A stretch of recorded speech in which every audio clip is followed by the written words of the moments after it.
Gurujada Apparao had said, Deshamante matti kadoy, Deshamante manushuloy, meaning a country is not just its soil, a country is its people.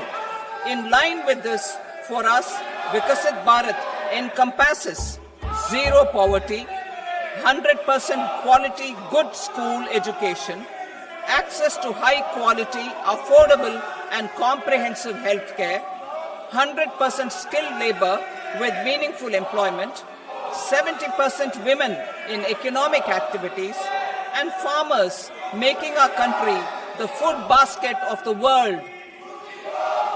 In this budget, the proposed development measures span 10 broad areas focusing on Garib, youth, Annadata and Nari, spurring agricultural growth and productivity, building rural prosperity and resilience, taking everyone together on an inclusive growth path, boosting manufacturing and furthering Make in India, supporting MSMEs, enabling employment-led development, investing in people, economy and innovation, securing energy supplies, promoting exports and nurturing innovation. For this journey of development, our four powerful engines are agriculture, MSME, investments and exports. The fuel, our reforms, our guiding spirit, inclusivity, and the destination, Vikasit Bharat. This budget aims to initiate transformative reforms across 6 domains. During the first 5 years, these will augment our growth potential and global competitiveness. The domains are taxation, power sector, urban development, mining, financial sector, and regulatory reforms. Agriculture as the first engine. Now I move to specific proposals, beginning with agriculture as the first engine.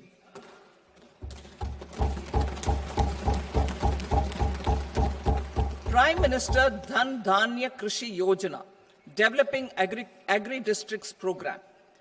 Motivated by the success of the aspirational district program, our government will undertake a Prime Minister Dhan Dhanya Krishi Yojana in partnership with states. Through the convergence of existing schemes and specialized measures, the program will cover 100 districts with low productivity, moderate crop intensity, and below average credit parameters. It aims to 1. Enhance agricultural productivity, 2. Adopt crop diversification and sustainable agricultural practices, 3. Augment post-harvest storage at the panchayat and block level, 4. Improve irrigation facilities, and 5. Facilitate availability of long-term and short-term credit. This program is likely to help 1.7 crore farmers. Building rural prosperity and resilience. A comprehensive multi-sectoral rural prosperity and resilience program will be launched in partnership.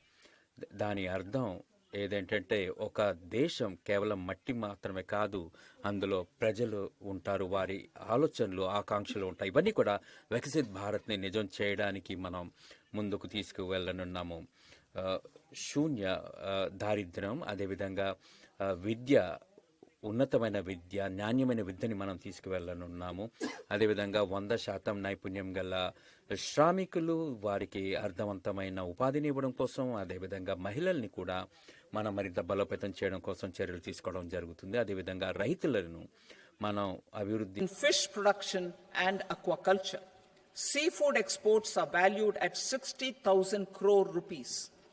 To unlock the untapped potential of the marine sector, our government will bring in an enabling framework for sustainable harnessing of fisheries from Indian exclusive economic zone and high seas, with a special focus on the Andaman and Nicobar and Lakshadweep islands. For the benefit of lakhs of cotton growing farmers, I am pleased to announce a mission for cotton productivity. This 5-year mission will facilitate significant improvements in productivity and sustainability of cotton farming and promote extra long staple cotton varieties. The best of science and technology support will be provided to farmers. Aligned with our integrated 5F vision for the textile sector, this will help in increasing incomes of the farmers and ensure a steady supply of quality cotton for rejuvenating India's traditional textile sector. Kisan credit cards facilitate short-term loans for 7.7 crore farmers, fishermen, and dairy farmers. The loan limit under modified interest subvention scheme will be enhanced from 3 lakh rupees to 5 lakh rupees for loans taken through the KCC. For Atmanirbharta in urea production, our government had reopened 3 dormant urea plants in the eastern region. To further augment urea supply, a plant with annual capacity of 12.7 lakh metric tons will be set up at Namrup in Assam.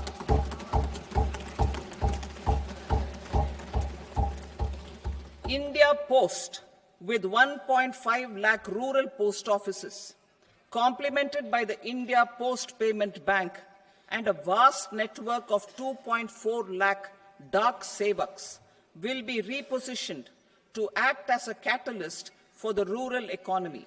Details are at Annexure C. India Post will also be transformed as a large public logistics organization. This will meet the rising needs of Vishwakarmas, new entrepreneurs, women, self-help groups, MSMEs, and the large business organizations. Our government will provide support to NCDC for its lending operations for the cooperative sector. MSMEs as the second engine. Now I move to MSMEs as the second engine, which encompasses manufacturing and services with a focus on MSMEs numbering 5.7 crores. Currently, over 1 crore registered MSMEs, employing 7.5 crore people and generating 36% of our manufacturing, have come together to position India as a global manufacturing hub. With their quality products, these MSMEs are responsible for 45% of our exports. To help them achieve higher efficiencies of scale, technological upgradation, and better access to capital, the investment and turnover limits for classification of all MSMEs will be enhanced to 2.5 and 2 times respectively. This will give them the confidence to grow and generate employment for our youth. The details are given in Annexure D. To improve access to credit, the credit guarantee cover will be enhanced. First, for micro and small enterprises from 5 crore to 10 crore rupees, leading to additional credit of 1.5 lakh crores in the next 5 years. Second, for startups from 10 crore rupees to 20 crore rupees, with the guarantee fee being moderated to 1% for loans in 27 focus sectors which are important for Atmanirbhar Bharat. And for well-run exporter MSMEs, for term loans up to 20 crore rupees.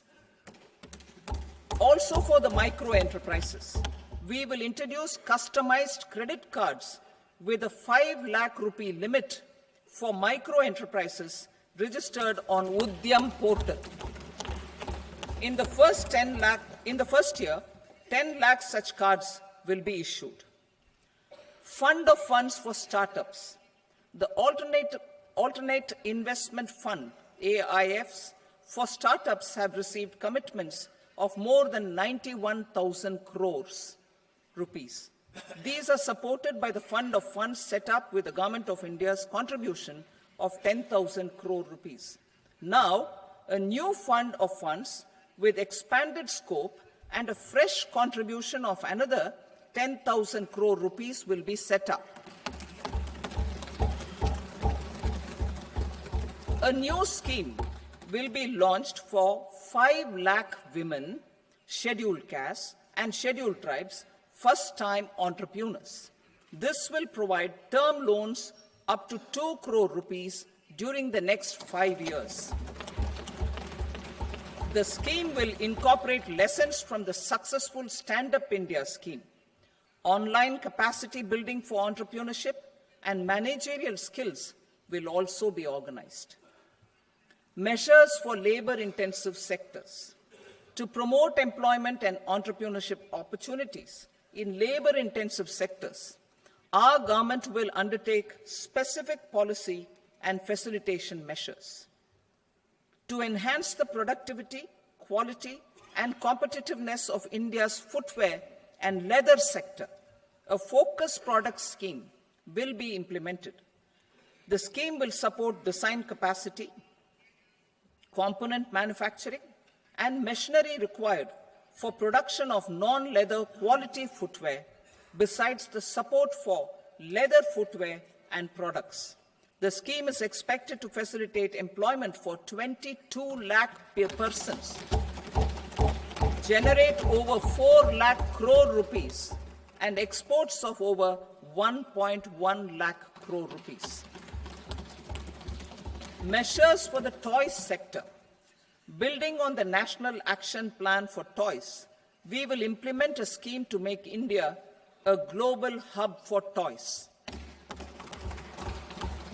The scheme will focus on development of clusters, skills, and a manufacturing ecosystem that will create high-quality, unique, innovative, and sustainable toys that will represent the Made in India brand.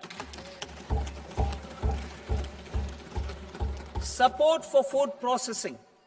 In line with our commitment towards Purvodaya, we will establish a National Institute of Food Technology, Entrepreneurship, and Management in Bihar. The institute will provide a strong fillip to food processing activities in the entire eastern region. This will result in 1. Enhanced income for the farmers through value addition to their produce, and 2. Skilling entrepreneurship and employment opportunities for the youth. Manufacturing mission, furthering Make in India. Our government will set up a national manufacturing mission covering small, medium, and large industries for furthering Make in India by providing policy support, execution roadmaps, governance, and monitoring framework for central ministries and states. Details are in Annexure E. Given our commitment to climate-friendly development, the mission will also support clean tech manufacturing. This will aim to improve domestic value addition and build our ecosystem for solar PV cells, EV batteries, motors and controllers, electrolyzers, wind turbines, very high voltage transmission equipment, and grid-scale batteries. Investment as the third engine. Now I move to investment as the third engine, which encompasses investing in people, investing in the economy, and investing in innovation. Investing in people. Saksham Anganwadi and Poshan 2.0. Saksham Anganwadi and Poshan 2.0 program provides nutritional support to more than 8 crore children, 1 crore pregnant women and lactating mothers all over the country, and about 20 lakh adolescent girls in aspirational districts and the Northeast region. The cost norms for these nutritional support will be enhanced appropriately. Atal Tinkering Labs. 50,000 Atal Tinkering Labs will be set up in government schools in the next 5 years to cultivate the spirit of curiosity and innovation and foster a scientific temper among young minds. Broadband connectivity to government secondary schools and PHCs. Broadband connectivity will be provided to all government secondary schools and primary health centers in rural areas under the BharatNet project. Bharatiya Bhasha Pustak Scheme. We propose to implement a Bharatiya Bhasha Pustak scheme to provide digital form Indian language books for schools and for higher education. This aims to help students understand their subjects better and in their language. National Centers of Excellence for Skilling. Building on the initiative announced in the July 24 budget, 5 national centers of excellence for skilling will be set up with global expertise and partnerships to equip our youth with the skills required for Make for India, Make for the World manufacturing. The partnership will cover curriculum design, training of trainers, and a skills certification framework and periodic reviews. Expansion of capacity in IITs. Total number of students in 23 IITs has increased 100% from 65,000 to 1.35 lakh in the past 10 years.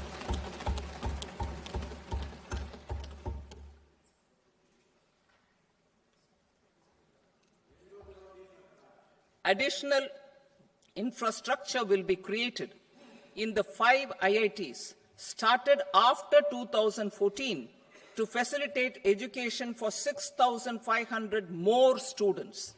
Hostel and other infrastructure capacity at IIT Patna will also be expanded.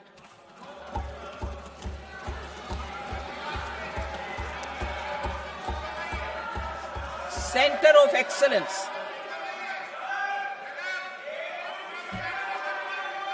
Center of Excellence in AI for Education. I had announced 3 centers of excellence in artificial intelligence for agriculture, health, and sustainable cities in 2023. Now a center of excellence in artificial intelligence for education will be set up with a total outlay of 500 crores. Expansion of medical education. Our government has added almost 1.1 lakh undergraduate and postgraduate medical education seats in 10 years, an increase of 130%. In the next year, 10,000 additional seats will be added in medical colleges and hospitals towards the goal of adding 75,000 seats in the next 5 years. Daycare cancer centers in all district hospitals. Our government will facilitate setting up of daycare cancer centers in all district hospitals in the next 3 years.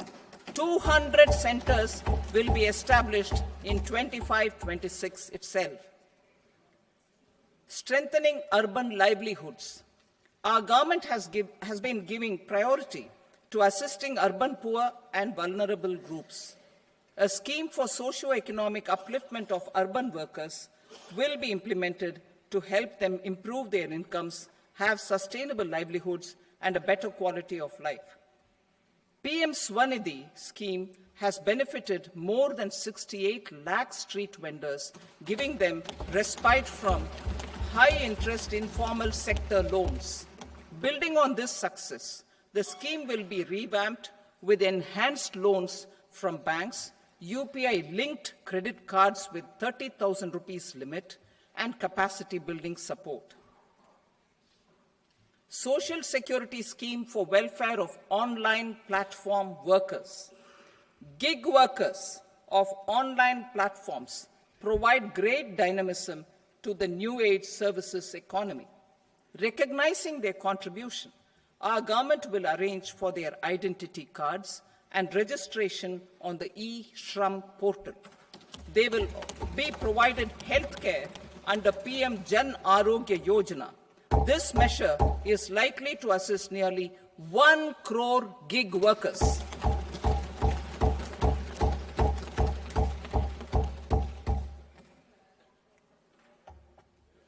Investing in the economy, public-private partnership in infrastructure. Each infrastructure-related ministry will come up with a 3-year pipeline of projects that can be implemented in PPP mode. States will also be encouraged to do so and can seek support from the India Infrastructure Project Development Fund, which is a scheme to prepare PPP proposals. Support to states for infrastructure. An outlay of 1.5 lakh crore is proposed for the 50-year interest-free loans to states for capital expenditure and incentives for reforms. Building on the success of the first asset monetization plan announced in 2021, the second plan for 2025 to 30 will be launched to plow back capital of 10 lakh crore in new projects. Regulatory and fiscal measures will be fine-tuned to support the plan. Jal Jeevan Mission. Since 2019, 15 crore households, representing 80% of India's rural population, have been provided access to portable tap water connections. To achieve 100% coverage, I am pleased to announce the extension of this mission until 2028 with an enhanced total outlay. The mission's focus will be on the quality of infrastructure and O&M of rural piped water supply schemes through Jan Bhagidari. A separate MOU or separate MOUs will be signed with the states and union territories to ensure sustainability and citizen-centric water services delivery. Urban sector reforms. Building on the July budget proposals, urban sector reforms related to governance, municipal services, urban land and planning will be incentivized. Urban Challenge Fund. The government will set up an urban challenge fund of 1 lakh crore rupees to implement the proposals for cities as growth hubs, creative redevelopment of cities, and for water and sanitation purposes announced in the July budget.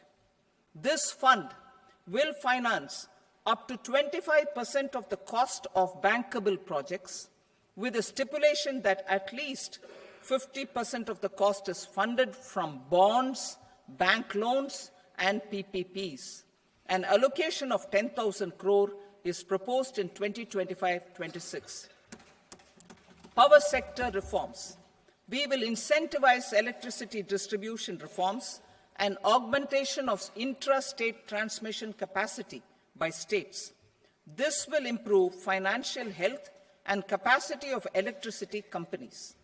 Additional borrowing of 0.5% of GSDP will be allowed to states contingent on these reforms.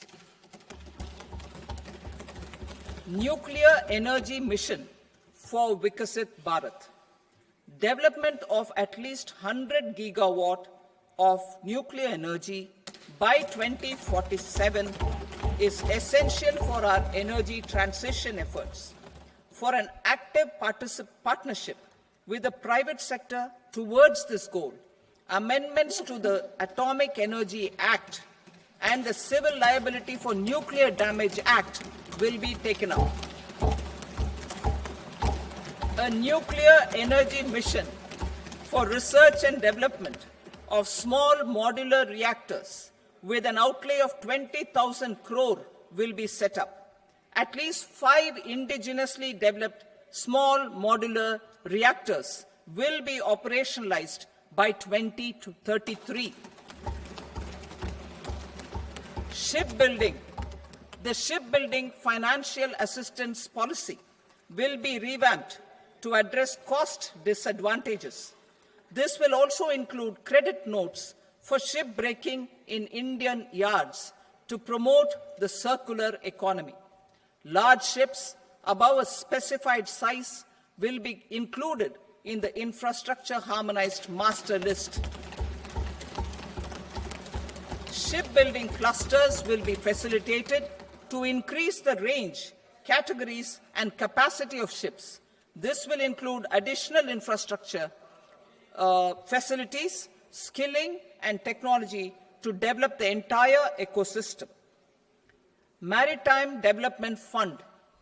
For long-term financing for the maritime industry, a Maritime Development Fund with a corpus of 25,000 crore rupees will be set up. This will be for distributed support and promoting competition. This will have up to 49% contribution by the government, and the balance will be mobilized from ports and from private sector. UDAN regional connectivity schemes. UDAN has enabled 1.5 crore middle-class people to meet their aspirations for speedier travel. The scheme has connected 88 airports, and operationalized 619 routes. Inspired by that success, a modified UDAN scheme will be launched to enhance regional connectivity to 120 new destinations and carry 4 crore passengers in the next 10 years. 4 crore additional passengers in the next 10 years. The scheme will also support helipads and smaller airports in hilly, aspirational, and northeast regional districts. Greenfield airports will be facilitated in Bihar to meet the future needs of the state. These will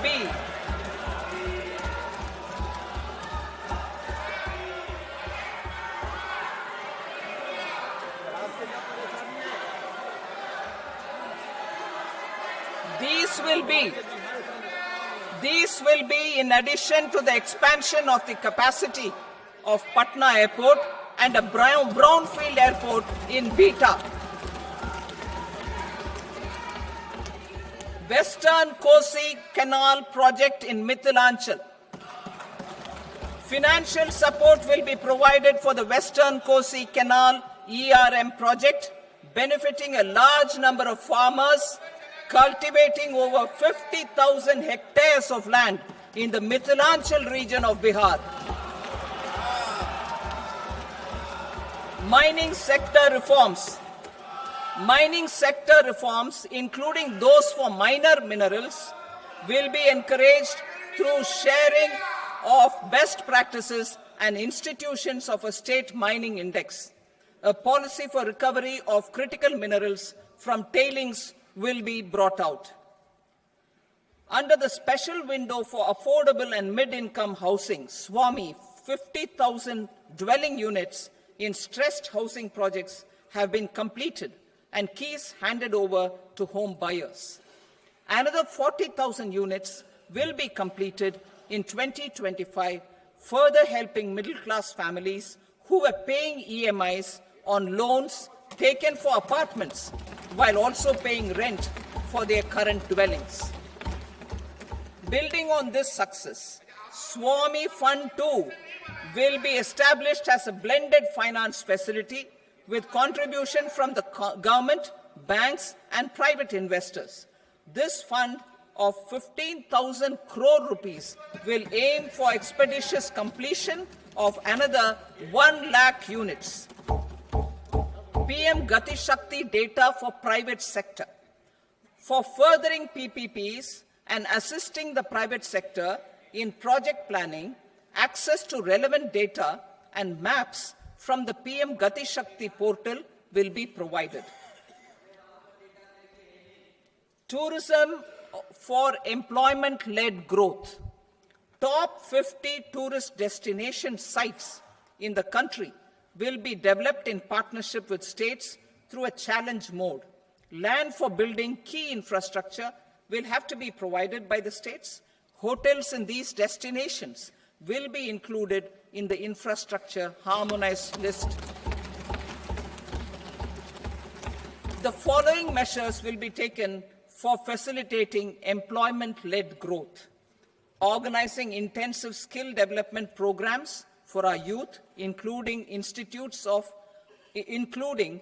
institutes of hospitality management, providing mudra loans for homestays, improving ease of travel and connectivity to tourist destinations, providing performance-linked incentives to states for effective destination management, including tourist amenities, cleanliness, and marketing efforts, and introducing streamlined e-visa facilities along with visa fee waivers for certain tourist groups.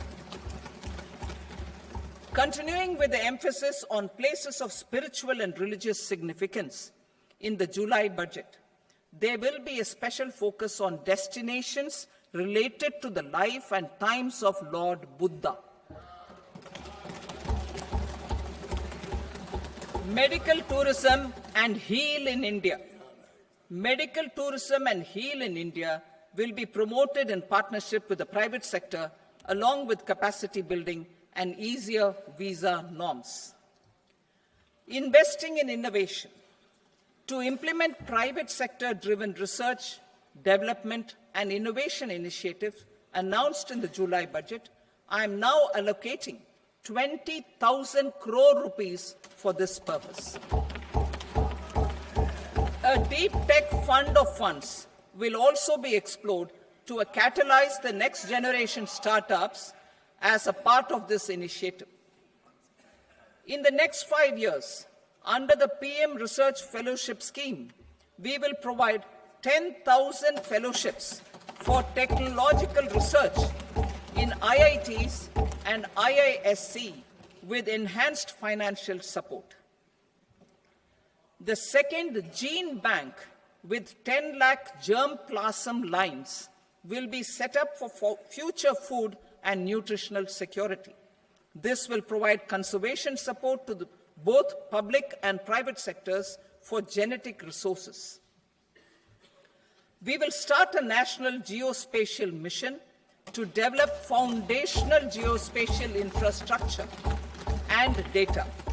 Using PM Gati Shakti, this mission will facilitate modernization of land records, urban planning, and design of infrastructure projects. A Gyan Bharatam mission for survey, documentation, and conservation of our manuscript heritage with academic institutions, museums, libraries, and private collectors will be undertaken to cover more than 1 crore manuscripts. We will set up a national digital repository of Indian knowledge systems for knowledge sharing. Now I move to exports as the fourth engine. We will set up an export promotion mission with sectoral and ministerial targets driven jointly by the Ministries of Commerce, MSME, and Finance. It will facilitate easy access to export credit, cross-border factoring support, support to MSMEs to tackle non-tariff measures in overseas markets. A digital public infrastructure, Bharat Trade Net, for international trade will be set up as a unified platform for trade documentation and financing solutions. This will complement the Unified Logistics Interface platform. The BTN will be aligned with international practices. Support will be provided to develop domestic manufacturing capacities for our economy's integration with global supply chains. Sectors will be identified based on objective criteria. Facilitation groups with participation of senior officers and industry representatives will be formed for select products and supply chains. Through this, there are huge opportunities related to Industry 4.0, which needs high skills and talent. Our youth have both. Our government will support the domestic electronic equipment industry to leverage this opportunity for the benefit of our youth. A national framework will be formulated as guidance to states for promoting global capability centers in emerging Tier 2 cities. This will suggest measures for enhancing availability of talent and infrastructure, building bylaw reforms, and mechanisms for collaboration with industry. Our government will facilitate upgradation of infrastructure and warehousing for air cargo, including high-value perishable horticultural produce. Cargo screening and customs protocol will be streamlined and made user-friendly. Reforms as the fuel. Over the past 10 years, our government has implemented several reforms for convenience of taxpayers, such as faceless assessment, 2, taxpayer charter, 3, faster returns, 4, almost 99% returns being on self-assessment, and 5, Vivad Se Vishwas scheme.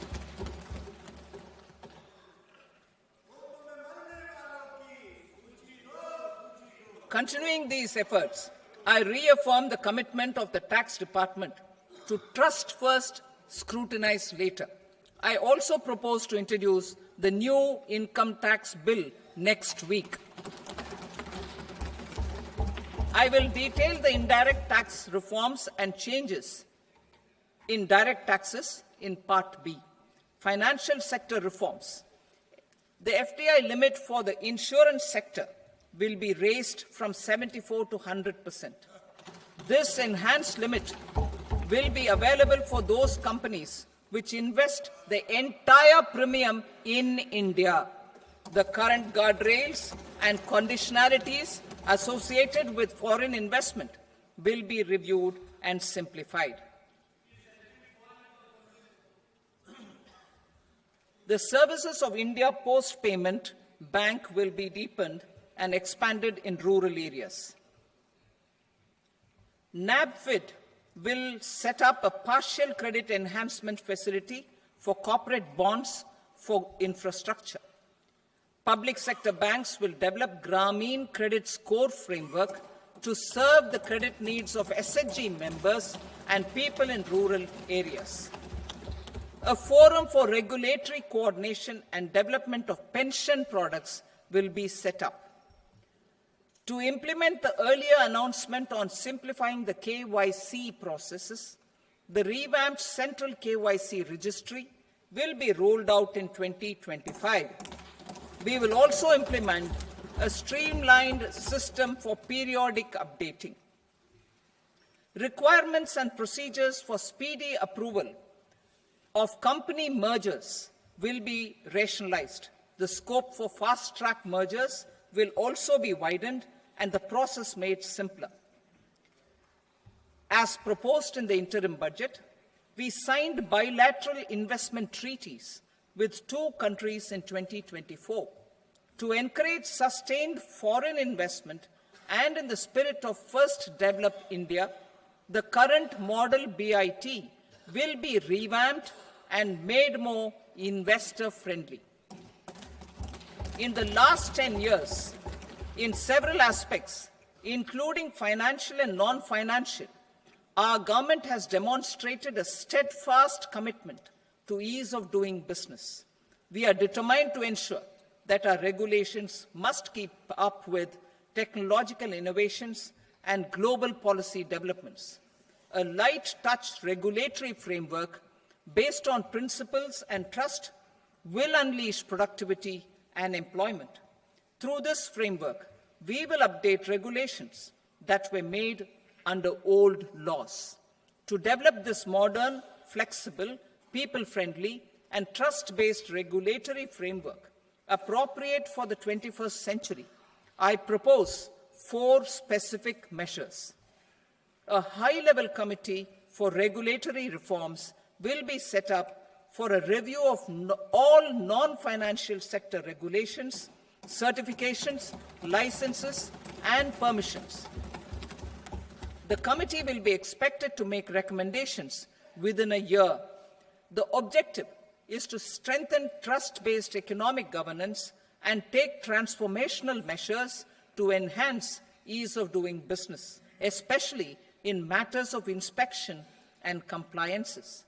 States will be encouraged to join in this endeavor. An investment friendliness index of states will be launched in 2025 to further the spirit of competitive, cooperative federalism.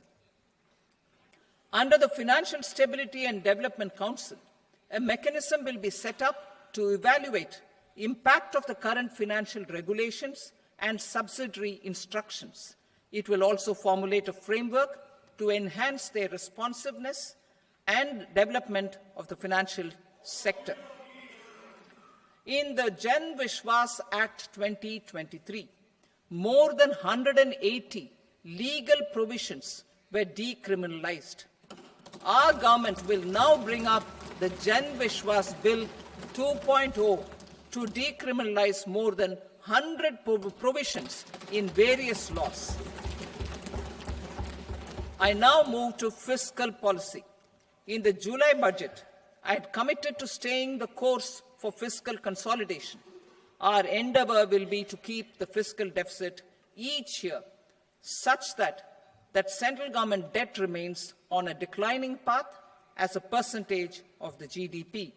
The roadmap for the next 6 years has been detailed in the FRBM statement. Revised estimates for 2024-25. The revised estimate of the total receipts other than borrowings is 31.47 lakh crore rupees, of which the net tax receipts are 25.57 lakh crore rupees. The revised estimate of the total expenditure is 47.16 lakh crore rupees, of which the capital expenditure is about 10.18 lakh crore rupees. The revised estimate of the fiscal deficit is 4.8% of the GDP. Budget estimates for 25-26.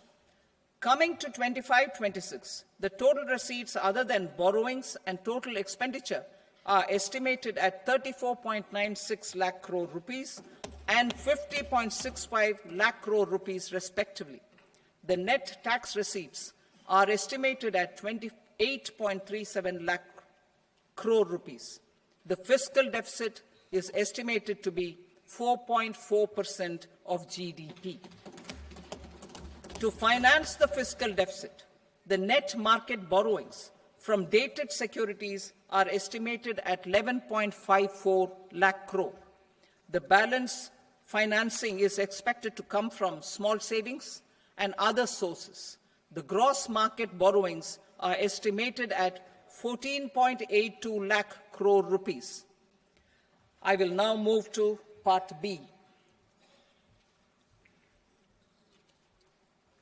Indirect taxes. My proposals relating to customs aim to rationalize tariff structure and address duty inversion. These will also support domestic manufacturing and value addition, promote exports, facilitate trade, and provide relief to common people. Rationalization of customs tariff structure for industrial goods. As a part of comprehensive review of customs rate structure announced in July 2024 budget, I propose to 1. Remove 7 tariff rates. This is over and above the 7 tariff rates removed in 23-24 budget. After this, there will be only 8 remaining tariff rates, including 0 rate. 2. Apply appropriate cess to broadly maintain effective duty incidence, except on a few items where such incidence will reduce marginally. 3. Levy not more than 1 cess or surcharge. Therefore, I propose to exempt social welfare surcharge on 82 tariff lines that are subject to a cess. I shall now take up sector-specific proposals. To provide relief to patients, particularly those suffering from cancer, rare diseases, and other severe chronic diseases, I propose to add 36 life-saving drugs and medicines to the list of medicines fully exempted from basic custom duty.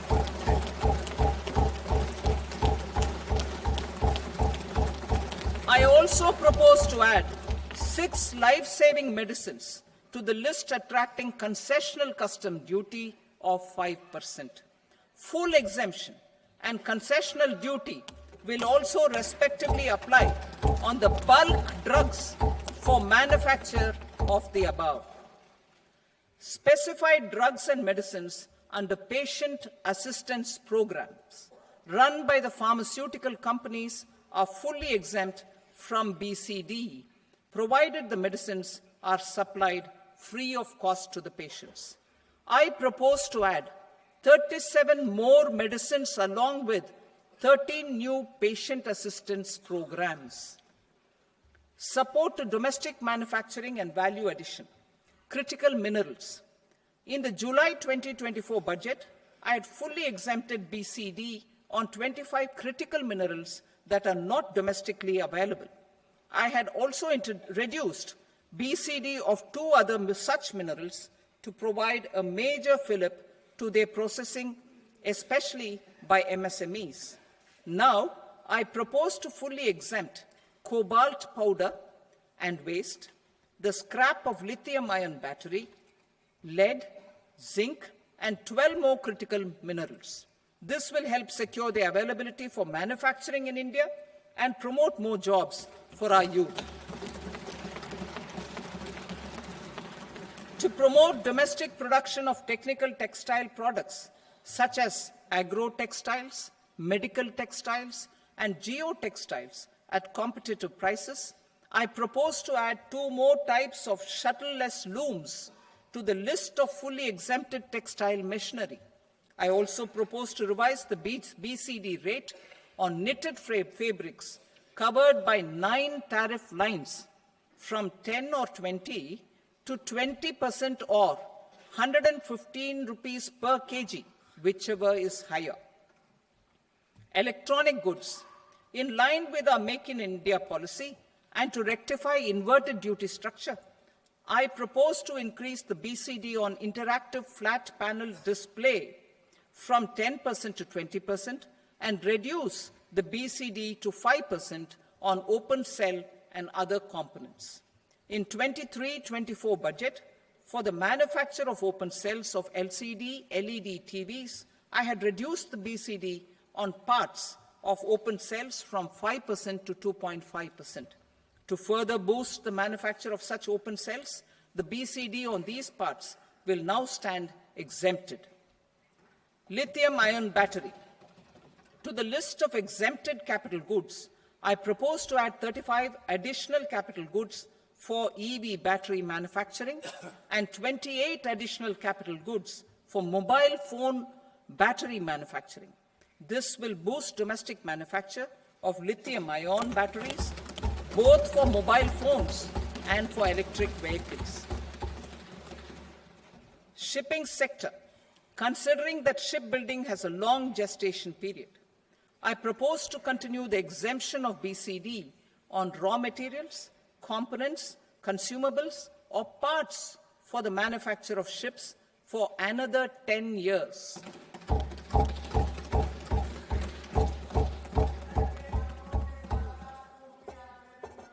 I also propose the same dispensation for shipbreaking to make it more competitive. Telecommunication.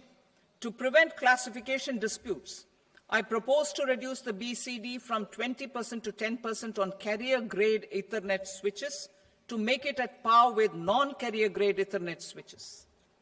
Export promotion.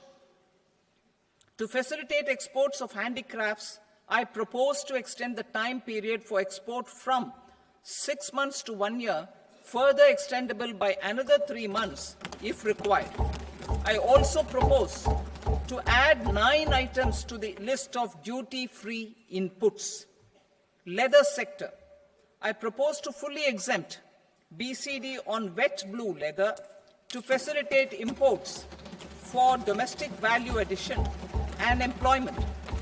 I also propose to exempt crust leather from 20% export duty to facilitate exports by small tanners. Marine products. To enhance India's competitiveness in the global seafood market, I propose to reduce BCD from 30% to 5% on frozen fish paste, surimi, for manufacture and export of its analog products. I also propose to reduce BCD from 15% to 5% on fish hydrolysates for manufacture of fish and shrimp feed. In July 2024 budget, to promote development of domestic MROs for aircraft and ships, I had extended the time limit for export of foreign origin goods that were imported for repairs from 6 months to 1 year and further extendable by 1 year. I now propose to extend the same dispensation for railway goods. Time limit for provisional assessment. Presently, the Customs Act 1962 does not provide any time limit to finalize provisional assessments, leading to uncertainty and cost to trade.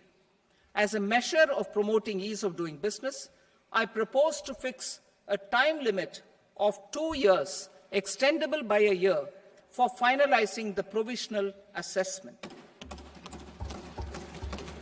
I propose to introduce a new provision that will enable importers or exporters, after clearance of goods, to voluntarily declare material facts and pay duty with interest but without penalty.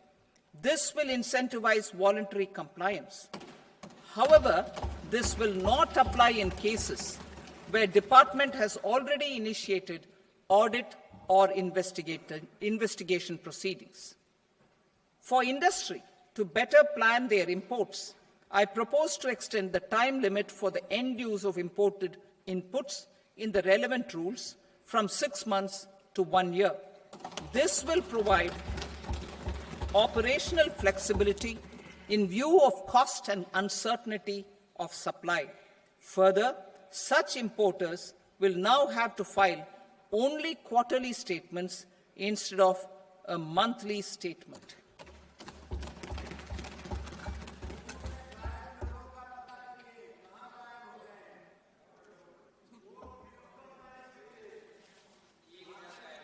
I now come to my direct tax proposals. In Part A, I have briefly underlined taxation reforms as one of key reforms to realize our vision of Vikasit Bharat. In respect of criminal law, our government had earlier ushered in Bharatiya Nyaya Sanhita, replacing Bharatiya Danda Sanhita. I am happy to inform this August House and the country that for new income tax bill will carry forward the same spirit of Nyaya in its drafting as well. The new bill will be clear and direct in text, with close to half of the present law in terms of both chapters and words. It will be simple to understand for taxpayers and tax administrators, leading to tax certainty and reduced litigation. Reforms, however, are not a destination. They are means to achieve good governance for our people and economy. Providing good governance primarily involves being responsive. The Tirukural captures this in verse 542, which reads, "Vaanokki vaazhum ulagallam, mannavan kol nokki vaazhum kudi," meaning, just as the living beings live expecting rains, citizens live expecting good governance. Our government is committed to keeping an ear to the ground and a finger on the pulse and responding while balancing our national building efforts.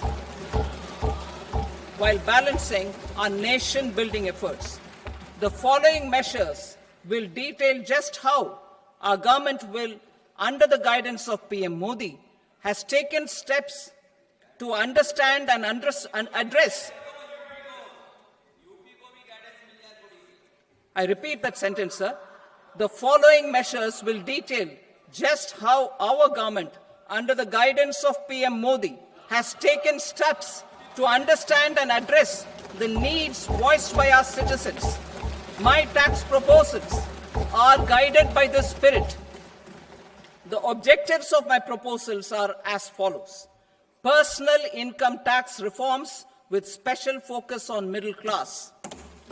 Rationalization of TDS and TCS for easing difficulties. Encouraging voluntary compliance. Reducing compliance burden. Ease of doing business, employment and investment. I will come to my proposal on personal income tax towards the end. TDS and TCS, rationalization for easing difficulties. I propose to rationalize tax deduction at source, TDS, by reducing the number of rates and thresholds above which TDS is deducted. Further, threshold amounts for tax deduction will be increased for better clarity and uniformity. The limit for tax deduction on interest for senior citizens is being doubled from the present 50,000 rupees to 1 lakh rupees. Similarly, the annual limit of 2.40 lakh rupees for TDS on rent is being increased to 6 lakh rupees. This will reduce the number of transactions liable to TDS, thus benefiting small taxpayers receiving small payments. The threshold to collect tax at source, the TCS, on remittances under RBI's liberalized remittance scheme, the LRS, is proposed to be increased from 7 lakh to 10 lakhs. I also propose to remove TCS on remittances for education purposes, where such remittances is out of a loan taken from a specified financial institution. Both TDS and TCS are being applied on any transaction related to sale of goods. To prevent such compliance difficulties, I propose to omit the TCS. I also propose that the provisions of the higher TDS deduction will now apply only in non-PAN cases. In July 2024, the delay for payment of TDS up to the due date of filing statement was decriminalized. I propose to provide the same relaxation to TCS provisions as well. The government under the leadership of Prime Minister Modi believes in Sabka Saath, Sabka Vikas, Sabka Vishwas and Sabka Prayas. In line with this, we brought in updated return facility in 2022 for voluntary compliance by taxpayers who had omitted to report their correct income. Our trust in taxpayers was proved right. Nearly 90 lakh taxpayers voluntarily updated their incomes by paying additional tax. Taking this trust further, I now propose to extend the time limit to file updated returns for any assessment year from the current limit of 2 years to 4 years. I propose to reduce the compliance burden for small charitable trusts and institutions by increasing their period of registration from 5 years to 10 years. It is also proposed that disproportionate consequences do not arise for minor defaults, such as incomplete applications filed by charitable entities. Presently, taxpayers can claim the annual value of self-occupied properties as nil only on the fulfillment of certain conditions.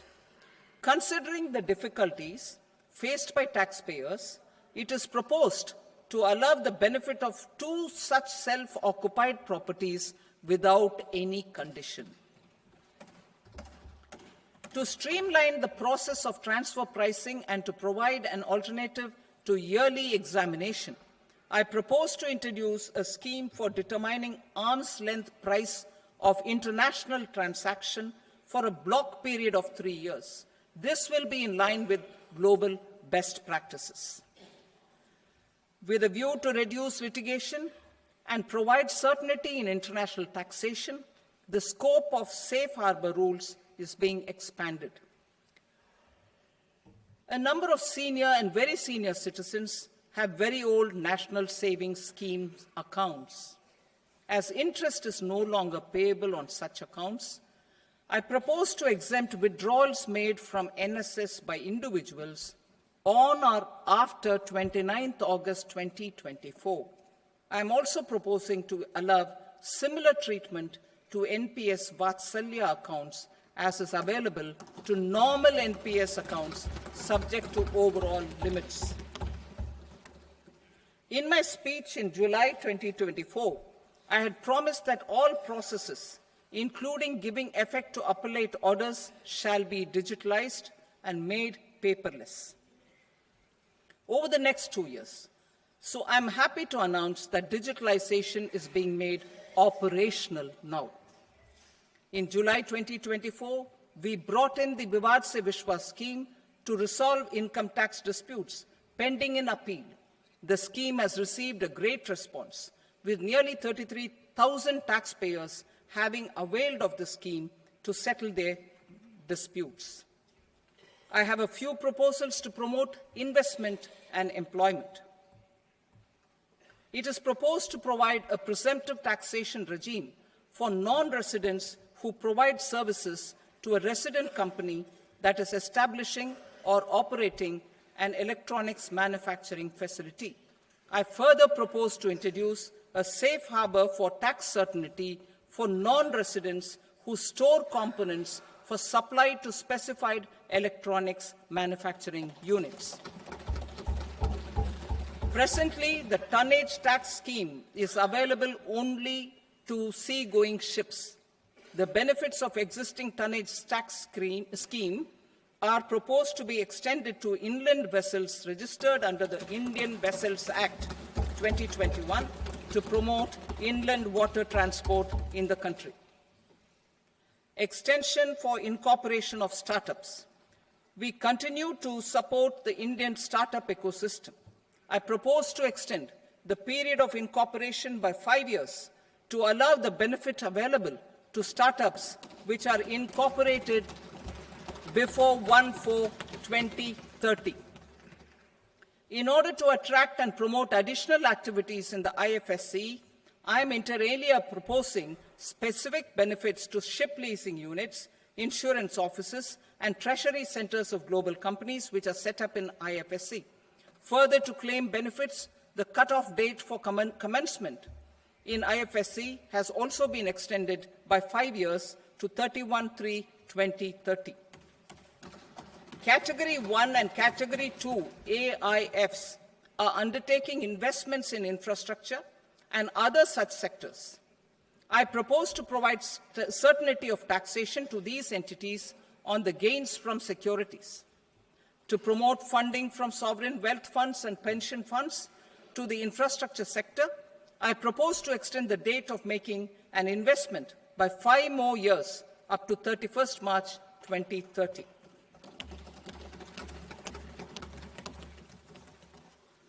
Personal income tax reforms with special focus on middle class. Democracy, demography, and demand are the key support pillars in our journey towards Vikasit Bharat. The middle class provides strength for India's growth. This government, under the leadership of Prime Minister Modi, has always believed in the admirable energy and ability of the middle class in nation building. In recognition of their contribution,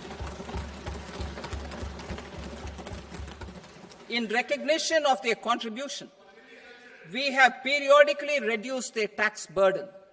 Right after 2014, the nil tax slab was raised to 2.5 lakhs of rupees, which was further raised to 5 lakh rupees in 2019 and to 7 lakh rupees in 2023. This is reflective of our government's trust on the middle class taxpayers. I am now happy to announce that there will be no income tax payable up to income of 12 lakh rupees.